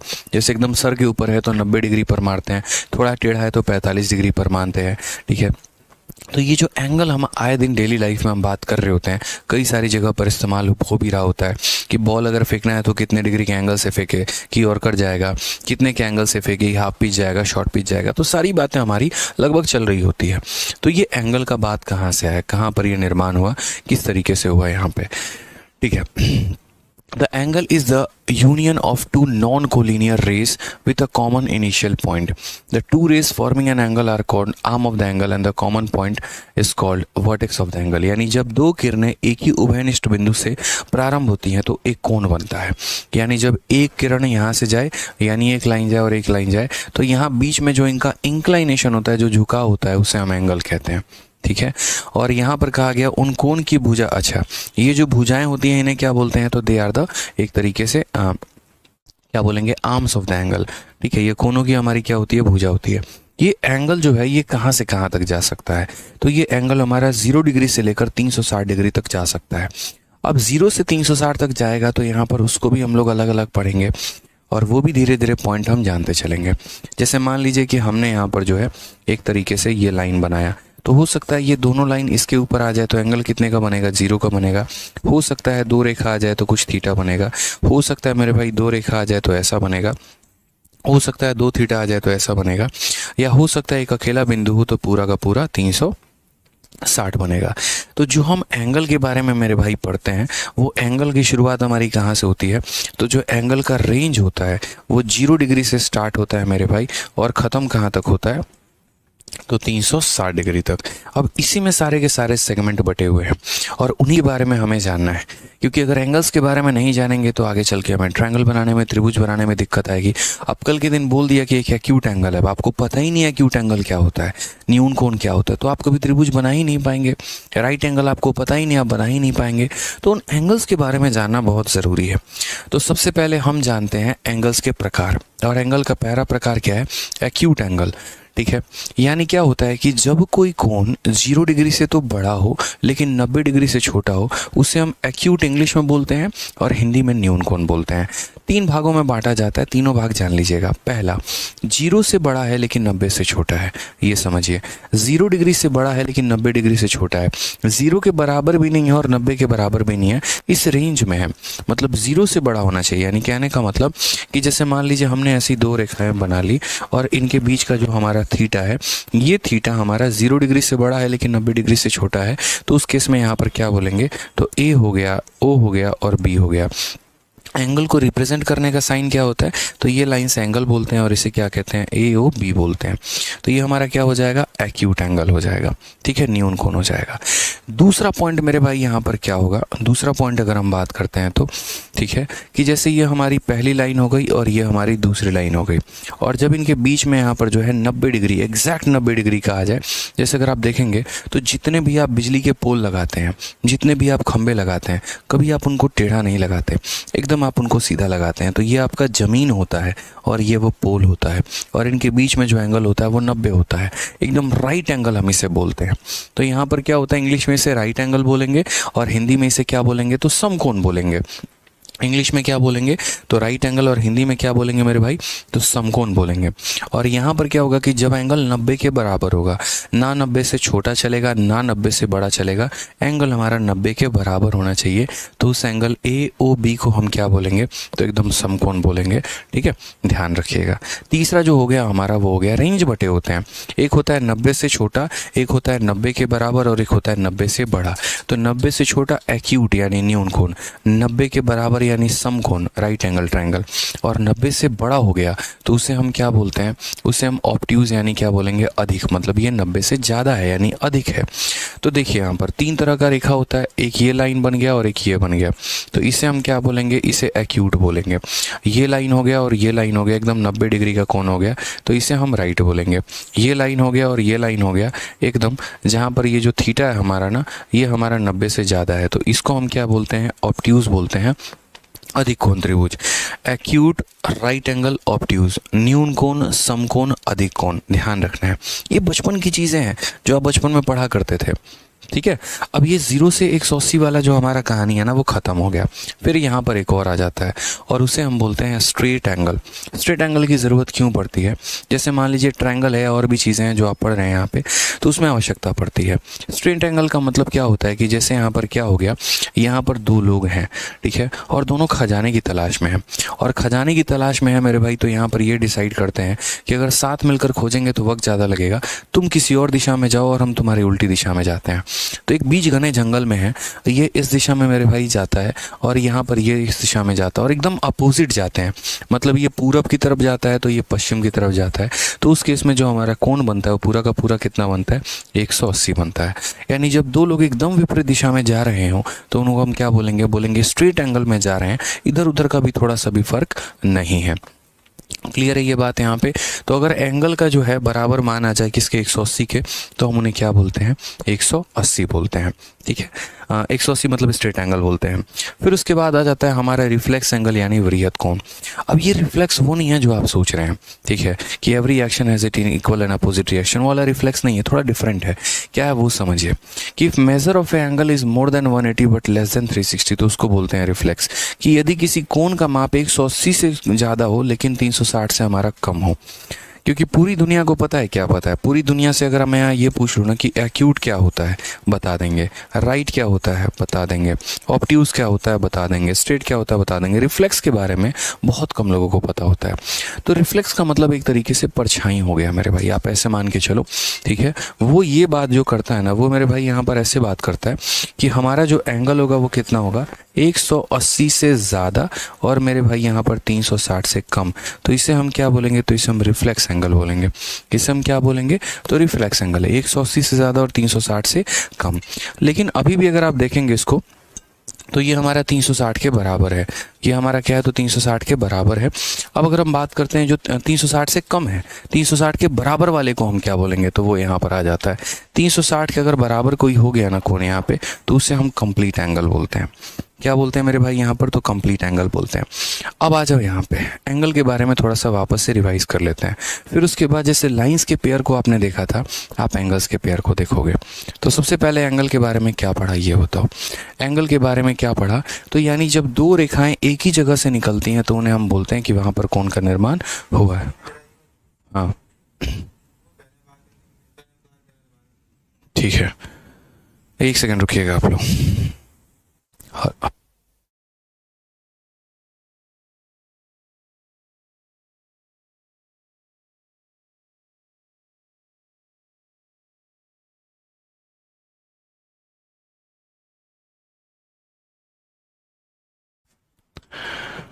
चलिए, तो यहाँ पर अगर हम बात करते हैं तो सबसे पहले अगर हमने कोन्स के बारे में जाना मेरे भाई, तो कोन के बारे में हमने क्या जाना, तो एंगल के बारे में सबसे पहला पॉइंट हमने ये जाना कि यार एंगल जो होता है ना वो 0 से लेकर कहाँ तक जाता है, तो 0 से लेकर 360 तक जाता है। 0 से लेकर कहाँ तक जाता है, 360 तक। सबसे पहले मैं नाम लिखूंगा यहाँ पे, आप उसका रेंज मुझे बता दीजिएगा। सबसे पहले ये बताइए एक्यूट एंगल, एक्यूट एंगल का यहाँ पर क्या हो गया, एक्यूट एंगल हमारा क्या हो गया बताइए। एक्यूट एंगल कहाँ से कहाँ तक होता है, किस एंगल को एक्यूट कहते हैं बताइए, कहाँ से कहाँ तक रेंज को। ठीक है, जल्दी से कमेंट बॉक्स में बताइए अगर आपने पढ़ा तो। एक्यूट को हिंदी में न्यून कोण भी कहते हैं, बताइए। चलिए, तो आप बोलेंगे सर अगर कोई कोण हमारा कहाँ से शुरू हो रहा है, शून्य से शुरू हो रहा है और कहाँ पर जा रहा है मेरे भाई, तो यहाँ पर जो है 0 से लेकर 90 तक जाता है, तो उसे हम क्या बोलते हैं, एक्यूट एंगल बोलते हैं। ठीक है, फिर उसके बाद आपका आ जाता है राइट एंगल। राइट एंगल यानी समकोण। अब ये बताइए राइट एंगल का हमारा कहाँ पर होगा, जल्दी से बताते चलिए। राइट एंगल का हमारा रेंज कहाँ तक होगा, ये बताइए यहाँ पे। राइट एंगल का मुझे बताइए, एकदम फिक्स करा देंगे आपको, क्लास में ही सारा याद करवा देंगे।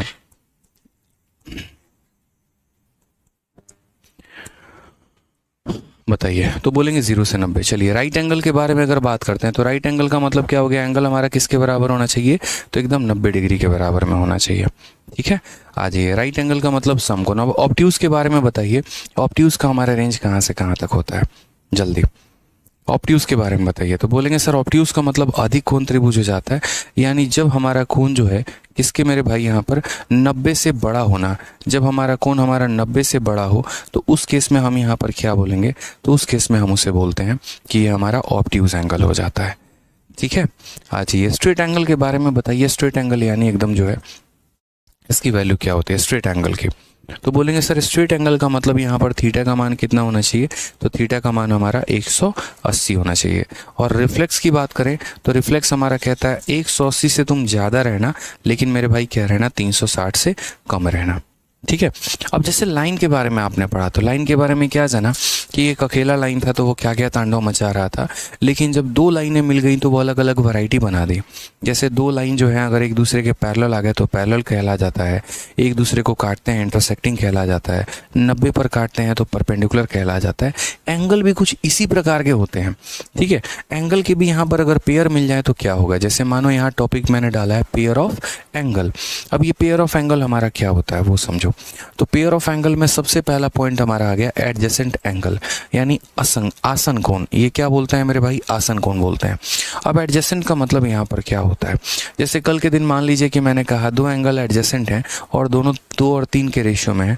अब वो एडजेसेंट हमारा क्या होगा, अगर मान लीजिए यहाँ पर कि मैंने एक ट्रायंगल बनाया है तो ये ट्रायंगल के अंदर मान लो यहाँ पर, या ऐसे मान लीजिए कि यहाँ पर जो है कुल मिलाकर मैंने 3 एंगल बनाए हैं, एंगल 1 हो गया, एंगल 2 हो गया, एंगल 3 हो गया। तो ये बताओ एडजेसेंट कौन है। एडजेसेंट का मतलब पड़ोसी कह लीजिए या पड़ोसन कह लीजिए, समझ में आ गया बात यहाँ पे। और पड़ोसी या पड़ोसन कौन होता है, तो जो आपके दाएं हो या जो आपके बाएं हो। 10 मकान छोड़ के जो व्यक्ति है वो पड़ोसन नहीं है आपका। ठीक है, मतलब जिसके छत पे आप कूद के चले जाएं, जिससे आप चीनी मांग के लेते हैं, जिससे थोड़ा बात मुलाकात कर लें। ठीक है, तो वो हमारा क्या कहलाता है, पड़ोसी कहलाता है। यानी यहाँ पर अगर बात करते हैं तो 1 का पड़ोसी कौन है, 2 है, लेकिन 1 का पड़ोसी 3 हमारा नहीं है। ठीक है, 2 का हमारा पड़ोसी कौन है, 2 का पड़ोसी 1 हो सकता है, 2 का पड़ोसी हमारा 3 हो सकता है। तो उसे हम क्या बोलते हैं, एडजेसेंट एंगल बोलते हैं, आसन कोण बोलते हैं। कि 2 angle are said to be adjacent angle if they have the same vertex, यदि वो सारे के सारे एक ही जगह से आए हुए हो, उनका एक कॉमन आर्म हो यहाँ पे। जैसे 1 और 2 अगर यहाँ पड़ोसी है तो एक बीच की दीवार है जो फिक्स है, जो हमारे ए में भी आती है और 2 में भी आती है, और जो अनकॉमन आर्म इससे कोई मतलब हमें नहीं है, कोई फर्क हमें नहीं पड़ता है। आसान भाषा में अगर हम एडजेसेंट की बात करें तो 2 कोण हमारे यहाँ पर जो है वो एडजेसेंट तब कहलाते हैं जब यहाँ पर दोनों का एक कॉमन हो, फिक्स हो, यहाँ पर एक कॉमन दीवार हो। एक बच्चा कह रहा है सर ज्योमेट्री हाई लेवल पढ़ाइएगा, नहीं तुमको अभी हम रॉकेट बना देते हैं, बताओ पहले बेसिक छोड़ देते हैं भाई, अभी लगा देते हैं एकदम रॉकेट का स्पीड चला देते हैं, दे देते हैं क्वेश्चन। अभी गजब आदमी हो यार, पहले अभी स्टार्ट हुआ नहीं है, तुम पहले से अपना रोना शुरू कर दियो भाई। पढ़ लो भाई, सारा कवर करवाएंगे, सब कुछ करवाएंगे, पढ़ो तो पहले। पहली क्लास है, पहली क्लास से इतना ज़्यादा जो है मन को लेके मत चलो। ठीक है, थोड़ा समझो इस बात को। पहली क्लास में इतना ज़्यादा अगर आप मन में लेके चलेंगे तो बड़ी दिक्कत हो जाएगी। सब्र रखें मेरे भाई, हो सकता है आप में से बहुतों को बहुत कुछ आता हो सकता है जो हमने पढ़ा है उसका 90% आपको आता हो, लेकिन मुझे उन बच्चों का भी सोचना है जिनको कुछ नहीं आता। ठीक है, ये पड़ोसी और पड़ोसन के चक्कर में बेचारे अपने 10th और 12th सही से नहीं कर पाए, तो आज उनको जब सरकारी नौकरी की मन में इच्छा हुई है तो हमें उनको पढ़ाना पड़ रहा है। क्या करोगे बताओ? ठीक है, समझ में आ रहा है बात यहाँ पे? इसी पे तुमको एक कहानी सुनाते हैं, समझ जाओगे तो बहुत बढ़िया। कहानी नहीं, एक छोटी सी बात है। रांझना मूवी देखे हो? और रांझना मूवी का डायलॉग सुने हो कि नहीं सुने हो यहाँ पे, कि हमारे गलियों की मोहब्बत बाहर वाले इंजीनियर और डॉक्टर लेके चले जाते हैं। यही कहानी होती है मेरे भाई। ठीक है, कि गलियों की जो तुम्हारी मोहब्बत होती है ना, बस गलियों तक ही रहती है, क्योंकि गली तक ही रह जाता है इंसान, मेहनत करता नहीं है, आगे बढ़ता नहीं है, सोचता है नहीं, आशिकी आशिकी में रहेगा बेचारा। एक तरीके से समझ लो कि ये वो पेड़ था जिसको तुमने पानी दिया, छाँव दिया, सब कुछ दिया, बड़ा किया, बाद में उसका फल कोई और खा रहा है। ठीक है, फिर बोलते हो सर उसने तो धोखा दे दिया, उसने बेवफाई कर दिया, तो उसने ऐसा कर दिया, तो सर चीटर निकल गई। भैया काहे की कोई अपने भविष्य के बारे में नहीं सोचेगा? तुम ये बताना ज़रा, क्यों नहीं सोचेगा कोई? कॉमन सेंस की बात है यार। क्या जिंदगी भर वो भी तुम्हारी तरह मोहल्ले में थोड़ी पड़े रहेंगे यार? तुम आशिकी से बाहर आओ, थोड़ा आगे जाओ, उसके बाद मतलब थोड़ा कामयाब बनो, फिर कोई क्यों ले जाएगा यार तुम्हारी, मतलब एक तरीके से बताओ, इन्वेस्टमेंट तुमने डाली, प्रॉफिट कोई और लेके जा रहा है। वो यही चक्कर होता है। इसीलिए अब तब गलती हो गई, अब चुपचाप अभी पढ़ लो, नहीं तो अब की गलती होगी ना तो बाद में नौकरी लगने के बाद भी भाई कोई नहीं मिलेगा, इस बात को जान लो। ठीक है ना? इसीलिए पूरा पढ़ा रहे हैं ताकि तुम्हारे गलियों की मोहब्बत तुम्हारे पास ही रहे, कोई डॉक्टर इंजीनियर लेके नहीं जाए। चलो आ जाओ भाई। तो यहाँ पर दो सबसे इंपॉर्टेंट पॉइंट है। एक हमारा है कॉम्प्लीमेंट्री एंगल, जिसके ऊपर पेपर में क्वेश्चन आया है, और दूसरा हमारा है सप्लीमेंट्री एंगल। कॉम्प्लीमेंट्री यानी पूरक और सप्लीमेंट्री यानी समपूरक। मेरे भाई इन दोनों का मतलब क्या होता है, इस बात को समझो। तो यानी यदि दो रेखाएं, ठीक है, यदि दो हमारे जो कोण होते हैं, जैसे मान लीजिए कि हमने यहाँ पर लाइन बनाया, ठीक है, और यहाँ अगर हम बात करते हैं तो एक हमारा कोण ये x नाम का बन गया और एक हमारा कोण ये y नाम का बन गया। यदि इन दोनों को जोड़ने पे 90 डिग्री आता है, यदि दो कोणों को जोड़ने पे 90 डिग्री आ जाए तो उसे हम बोलते हैं कॉम्प्लीमेंट्री एंगल, यानी पूरक कोण बोलते हैं। याद रखिएगा इस बात को यहाँ पे। जैसे क्वेश्चन ऐसे बोला जा सकता है, क्वेश्चन ऐसे बोला जा सकता है, समझिएगा मेरी बात को, कि दो एंगल हैं और उनका आपस में अनुपात 2 और 3 का है। दो कॉम्प्लीमेंट्री एंगल है मेरे भाई, दो कॉम्प्लीमेंट्री एंगल है और उनका आपस का अनुपात 2:3 है। बताइए उनका मान कितना होगा? तो इस बात को ध्यान रखिएगा, कॉम्प्लीमेंट्री अगर बोल दिया गया इसका मतलब दोनों का जोड़ कितना होगा? 90 डिग्री। तो आपको यहाँ पर बोलना है कि सर देखिए ये हमारे दो कॉम्प्लीमेंट्री एंगल है, पूरक कोण है मेरे भाई, तो यानी एक 2x हो गया, एक 3x हो गया, तो 2x और 3x को जोड़ने पे कितना आएगा? तो 90 आएगा। 5x का मान हमारा कितना हो जाएगा? तो 90। तो x का मान तुम्हारा कितना हो जाएगा? 18। और अगर x का मान 18 हो जाएगा ना भाई, तो यहाँ पे समझना इसका मान 18 × 2 36 और इसका मान कितना हो जाएगा? तो 54 हो जाएगा। समझ में आ गया बात यहाँ पे? क्लियर है ये बात यहाँ पे? तो कभी भी दो कोणों को जोड़ने पर अगर 90 डिग्री आ जाता है तो उन्हें हम क्या बोलते हैं? कॉम्प्लीमेंट्री यानी पूरक कोण बोलते हैं। फिर उसके बाद हमारा होता है सप्लीमेंट्री एंगल। सप्लीमेंट्री एंगल का मतलब क्या होता है? जब दो कोणों को जोड़ने पे 180 डिग्री आ जाता है तो उन्हें हम यहाँ बोलते हैं सप्लीमेंट्री एंगल, समपूरक कोण। पूरक का मतलब 90 डिग्री, समपूरक का मतलब 180 डिग्री। ये समझिए इस बात को लेके। जैसे मान लीजिए कि ये हमारी एक लाइन हो गई, एक ये हमारा एंगल हो गया, दो एंगल बना है मेरे भाई यहाँ पर। एक हमारा एंगल यहाँ x नाम का बन गया, एक एंगल y नाम का। इन दोनों को जोड़ने पे जब हमारा 180 डिग्री आता है ना तो उसे हम क्या बोलते हैं मेरे भाई? तो समपूरक कोण बोलते हैं। इस बात का हमको ध्यान रखना है। अब इसके ऊपर कुछ क्वेश्चन है। जैसे सबसे पहला CHSL आज के सेशन का आपका सबसे पहला सवाल आपके सामने, और वो भी सबसे लेटेस्ट 2022 का एक सवाल। मैंने कहा ना इसके ऊपर क्वेश्चन पूछा जाता है पेपर में। तो सबसे पहला SSC CHSL 8 जून 2022, क्वेश्चन में क्या कहा गया है जरा पढ़िए। यदि दो समपूरक कोणों का अंतर हमारा 74 है तो उनमें से एक कोण क्या होगा? If two supplementary angle differ by 74 then one of the angle is. ठीक है, दो कोण हैं हमारे और यहाँ दोनों के दोनों क्या हैं? समपूरक हैं, और दोनों का जो हमारा अंतर है वो 74 का है यहाँ पर एक तरीके से। तो यहाँ पर वो एंगल्स क्या होंगे?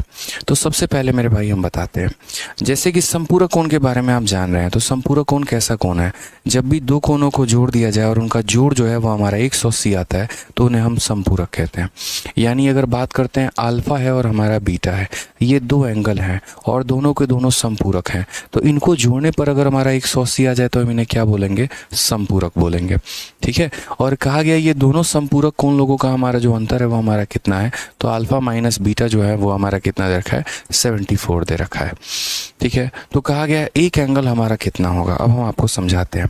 जब आप अलजेब्रा पढ़ेंगे ना मेरे भाई यहाँ पे, तो अलजेब्रा पढ़ेंगे तो यहाँ पर क्या होगा, आपको जैसे मान लीजिए एक छोटा सा क्वेश्चन हम देंगे, a प्लस बी का मान 5 है और a माइनस बी का मान हमारा 3 है, तो यहाँ पर जो है वो a का मान बताइए। तो a का मान बताने के लिए दोनों को जोड़कर आधा करना होता है, तो 5 में 3 को जोड़कर क्या कर देंगे, आधा। और अगर b का मान मेरे भाई बताना है तो b का मान बताने के लिए क्या करेंगे, 5 माइनस 3 का आधा। ये पूरा सॉल्व होने के बाद आया, आपको इसमें दिमाग नहीं लगाना है, अपना दिमाग 1% भी एक्स्ट्रा खर्च नहीं करना है। ठीक है, क्लियर है ये बात यहाँ पे, इस बात को हमेशा ध्यान रखिएगा। तो उसी तरीके से अगर यहाँ बात करते हैं तो a प्लस बी हमारा इतना है, a माइनस बी इतना है, तो यदि अल्फा का मान चाहिए तो दोनों को जोड़कर आधा करेंगे, तो 180 प्लस 74 और डिवाइडेड बाई कितना हो जाएगा मेरे भाई, 2 हो जाएगा। और अगर बीटा का मान निकालना है तो दोनों को घटा के आधा करेंगे, 180 माइनस 74 डिवाइडेड बाई कितना, तो आधा है यहाँ पे। अगर हम देखेंगे तो ये हमारा 90 हो गया और ये हमारा कितना हो गया, तो 37 हो गया। 90 37 यानी कितना, 127। और अगर हम यहाँ देखेंगे तो 90 माइनस 37, तो 90 माइनस 37 हमारा कितना हो जाएगा मेरे भाई, तो यहाँ पर हो जाएगा हमारा 53 डिग्री। तो बोला गया इसमें से एक कोण कौन सा होगा, तो एक कोण हमारा कौन सा होगा, option number D, D for Devsena. Clear है ये बात, यहाँ पे क्या हो जाएगा, 43 कहाँ से आएगा, 90 से 37 घटाना मेरे भाई 53 आएगा ना, 53 आएगा दोस्त, 43। यही तो एग्जामिनर आप लोगों को देता है और आप लोग कंफ्यूज हो जाते हैं, गड़बड़ हो जाता है आप लोग की कहानी, ऐसा नहीं करना है। ठीक है, क्लियर हो गया ये बात यहाँ पे। तो यानी अगर दो कोण हमारे पूरक होते हैं तो उनको जोड़ने पे 90 डिग्री आता है, और अगर मान लीजिए कि दो कोण हमारे समपूरक हैं तो उनको जोड़ने पर कितना आएगा, 180 डिग्री आएगा।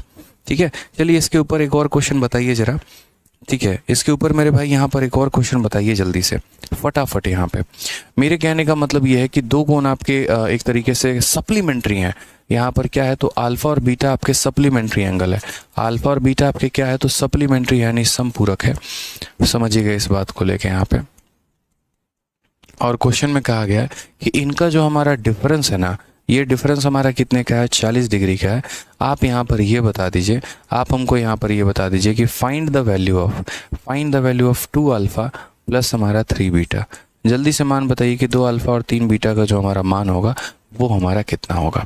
छोटू सवाल हमारा, अल्फा और बीटा हमारे समपूरक कोण है, दोनों का अंतर हमारा 40 का है। तो यहाँ पर 2 अल्फा जमा 3 बीटा का मान हमें बताना है कि यहाँ पर जो है इसका मान कितना होगा।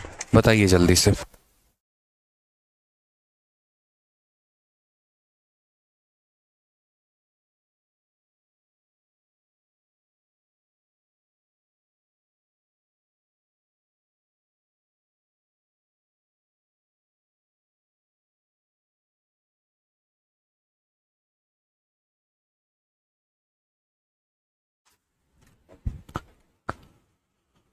बताइए कितना होगा आंसर।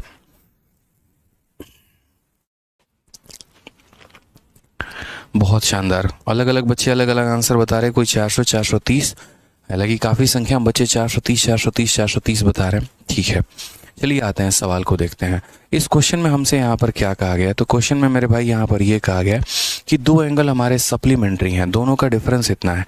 तो देखिए जो एंगल हमारे सप्लीमेंट्री होते हैं तो उनको जोड़ने पर कितना आता है, उनको जोड़ने पर 180 आता है। उनके आपस का अंतर हमारा कितना है, तो आपस का अंतर हमारा 40 है। तो अगर हम भाई बात करते हैं यहाँ पर अल्फा के बारे में बात करते हैं, तो अल्फा का मतलब दोनों को जोड़कर आधा, 180 और 40 220, तो मेरे भाई क्या करेंगे, 220 का आधा कर देंगे। और अगर हमें बीटा का मान निकालना है तो घटा कर आधा, 180 में से 40 घटाओगे तो 140, और मेरे भाई उसका आधा। अगर आप यहाँ देखेंगे तो कितना हो जाएगा, 110 डिग्री हो जाएगा। यहाँ अगर आप देखेंगे तो 70 डिग्री हो जाएगा। क्वेश्चन में आपको पता क्या करना है, तो क्वेश्चन में मेरे भाई 2 अल्फा जमा हमारा 3 बीटा का मान हमें पता करना है। अल्फा का मान 110 है तो 110 का 2 गुना हमारा कितना हो जाएगा, 220। बीटा का मान 70 है तो 70 का 3 गुना 210 हो जाएगा। तो यहाँ पर हम बात करेंगे 430 जो होगा वो हमारा करेक्ट आंसर होगा। तो जितने बच्चे 430 बता रहे हैं मेरे भाई, बहुत शानदार, एकदम सही आंसर आप लोग दे रहे हैं, बधाई हो आपको। मिलते हैं पूरे के पूरे 3 नंबर। ठीक है, अब इसके ऊपर थोड़ा हम लोग और क्वेश्चंस लगाते हैं। हमारे कॉम्प्लीमेंट्री और सप्लीमेंट्री पे काफ़ी सारे क्वेश्चंस हमारे पेपर में पूछे गए हैं और हमें सभी के सभी सवालों को मेरे भाई जो है पेपर में लगाना है। क्लियर है ये बात यहाँ पे?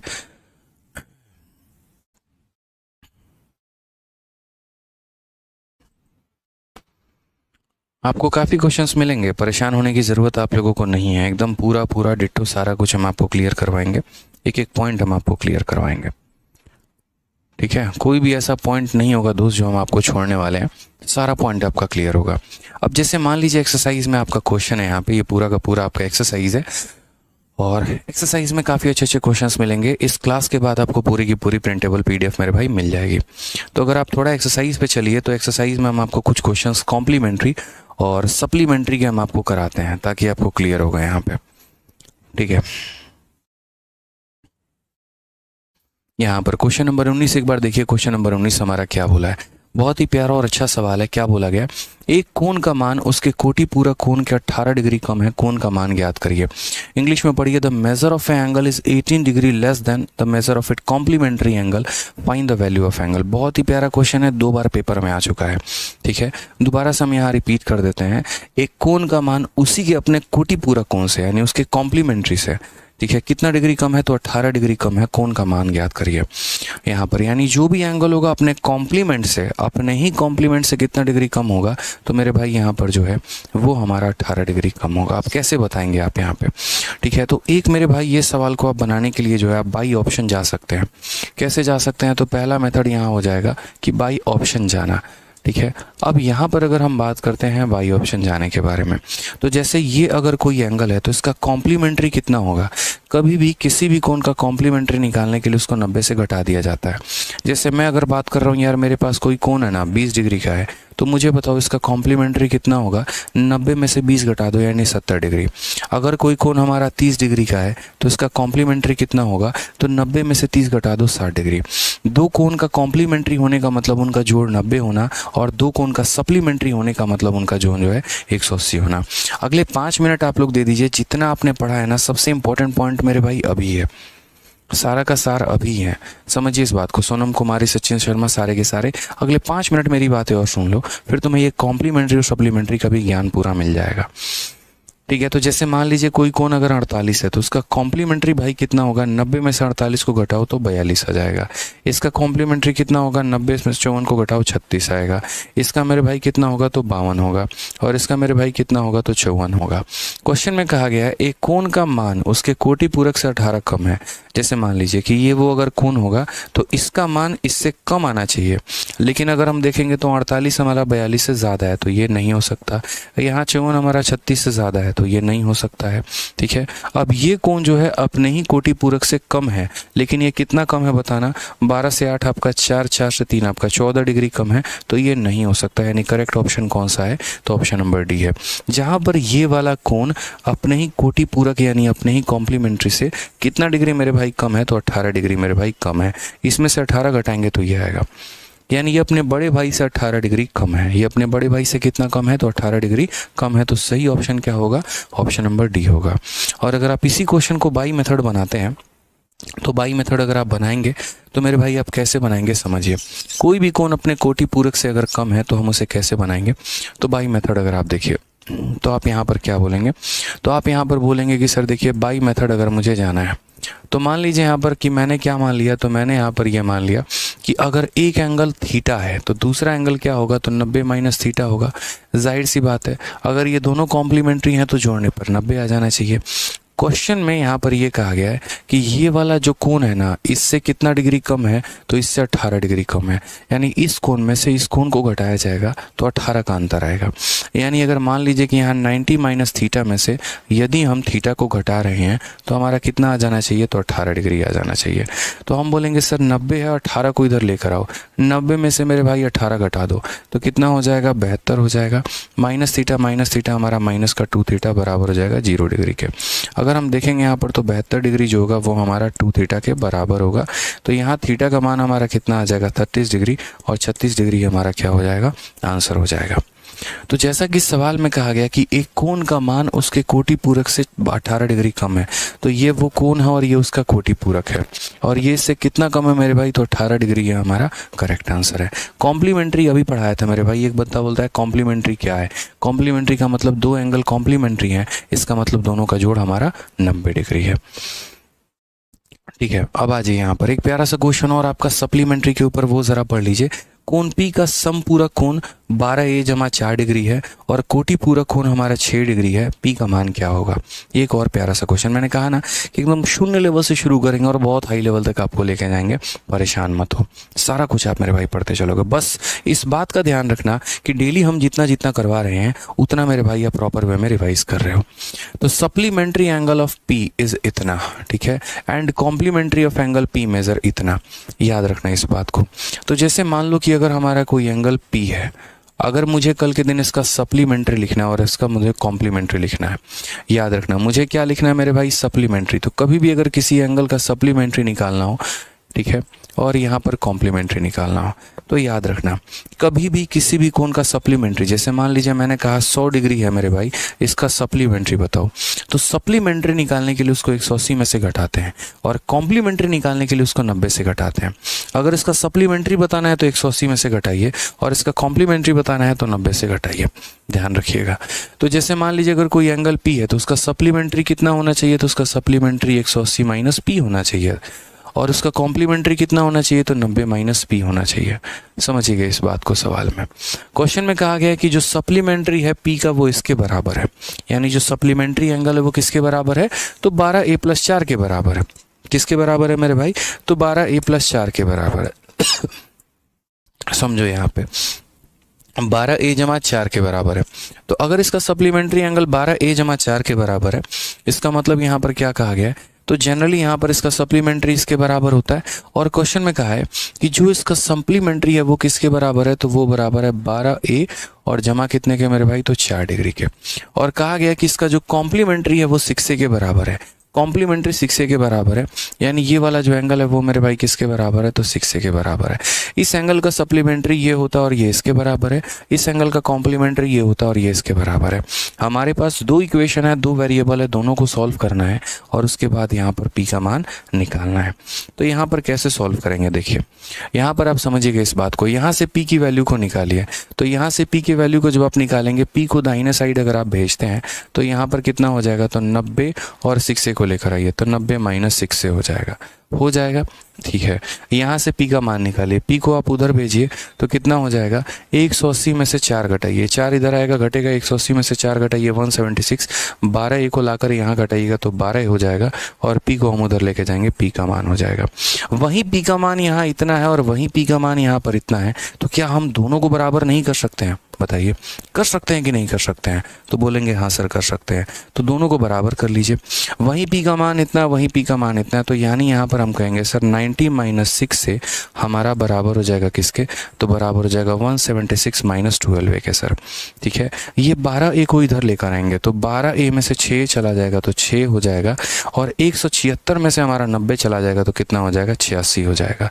तो यहाँ पर a की वैल्यू हमारी कितनी आ जाएगी, समझ गए यहाँ पे, ठीक है।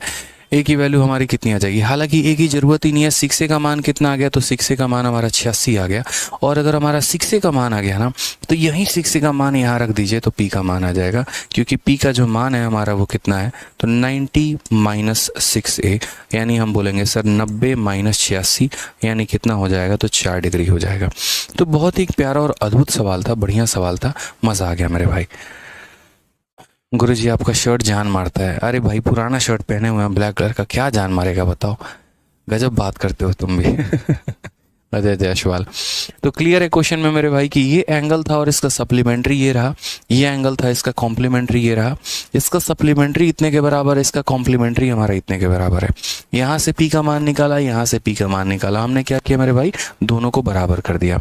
दोनों को बराबर करने से जो है यहाँ पे, ठीक है, ऑप्शन नंबर सी आंसर क्यों दे रहे हैं आप लोग यार, ऑप्शन नंबर सी आंसर आप लोग क्यों दे रहे हैं यार, ये बताइएगा जरा, हमने कहाँ गलती की है, सही तो लिखा हमने, अगर ये हमारा है तो सप्लीमेंट्री इतना होगा और ये हमारा है तो कॉम्प्लीमेंट्री इतना होगा। सप्लीमेंट्री का मान 12a जमा 4 दे रखा है, 180 में से 4 घटाएंगे 176, ठीक है, और पी हमारा उधर गया, सही है हमारा ये भी। उसके बाद यहाँ देखिए 90, पी को उधर भेजिए 90 माइनस 6 से, 90 माइनस 6 से को इतने के बराबर कर देंगे, 176 से हमारा इतना चला जाएगा, तो हमारा हो जाएगा 17 से 9 हमारा 8 हो गया, बिल्कुल सही है। 12 से 6 6 गया, बिल्कुल 6 से का मान एकदम सही लिखा। आप लोग पता नहीं क्यों गलत आंसर दे रहे हैं, थोड़ा ध्यान देना है मेरे भाई यहाँ पे। ठीक है, 14.3 डिग्री। क्यों 14.3 डिग्री होगा मेरे भाई? पी का मान हमसे पूछा गया, ए का मान थोड़ी पूछा गया यार। आप लोग ए का मान बताए जा रहे हो भाई, ए का मान नहीं पूछा। अगर 6 से काटोगे तो 14.3 डिग्री आएगा, जो भी आएगा वो ए का मान होगा। क्वेश्चन में पी का मान पूछा है भाई, पी का मान पूछा है। जी हाँ, देखिए बिल्कुल यहाँ पी का मान पूछा है, तो ये 6 का जो मान आया मैंने सीधा उठा के यहाँ रख दिया, पी का मान आ गया, ध्यान रखना है। चलो, तो इसके ऊपर अभी और भी बढ़िया बढ़िया क्वेश्चन है जो हम लोग करेंगे कल। तो कॉम्प्लीमेंट्री सप्लीमेंट्री पे प्यारे प्यारे सवाल है वो करेंगे, और फिर लाइन्स एंड एंगल्स में हम ऐसे ही करके मेरे भाई आगे बढ़ेंगे। यहाँ पे सारे अच्छे सवाल हैं, टेंशन मत लो, पूरा शुरू से उठा के मेंस लेवल तक सारा करवाएंगे यहाँ पे। ठीक है, चलिए तो मिलते हैं अगले सेशन में। आज के लिए इतना ही, बहुत बहुत धन्यवाद। ठीक है, अपना प्यार बनाए रखिए और यहाँ पर जो है बढ़िया से पढ़ाई करिए, रिवीजन करके आइए। ठीक है, चलो खुश रहो भाई, धन्यवाद।